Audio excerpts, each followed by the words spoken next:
എന്താണെന്ന് ചിലവറ തന്നെ കേട്ടാ കറി ചക്കക്കുരു മാങ്ങ മുരിഞ്ഞിക്കായും കൂടിയിട്ട് ഇന്നലെ ഞാൻ പറഞ്ഞില്ലേ ചക്കക്കുരു കിട്ടി കഴിഞ്ഞാൽ പിന്നെ അത് നമ്മുടെ ചക്കക്കുരു കൊണ്ട് തന്നെ അതില്ല ഇത് ചക്കക്കുരുന്ന് നിങ്ങൾക്ക് കണ്ടറിയില്ല എനിക്കറിയാം നിങ്ങൾക്ക് അറിയില്ല എന്നുള്ളത് അതുപോലെ ഗ്രേറ്റ് ചെയ്തുണ്ടാക്കിയതാണ്.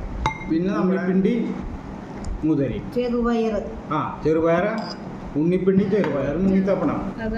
പിന്നെ നമ്മുടെ ചുട്ടരച്ച ചമ്മന്തി അത് എല്ലാ ദിവസം ഒന്നുമില്ലെങ്കിൽ മാങ്ങ ചമ്മന്തി ചുട്ടരച്ച മാങ്ങ ചമ്മന്തി. അപ്പോൾ ഇത് നോക്കിയാലോ ചക്കക്കുരു മാങ്ങയും ചക്കക്കലായ എന്ന പഴയ കാലത്ത് എന്നതാണ് ആദ്യത്തെ ചക്കക്കുരു മാങ്ങയും കൂട്ടാനാട്ട പുളിയിൽ മാങ്ങിക്കും അതുകൂടി ചക്കക്കുരു പറയാം.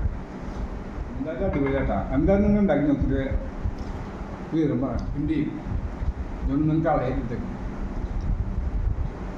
ഒരു വാഴ കിട്ടി കഴിഞ്ഞാൽ കൊല കിട്ടി പിണ്ടി കിട്ടി കൊപ്ര കിട്ടി. ഇന്ന് നമ്മുടെ ചുട്ടരച്ച ചമ്മന്തി. എന്നാൽ ഇന്ന് അടിപൊളി ലഞ്ച്.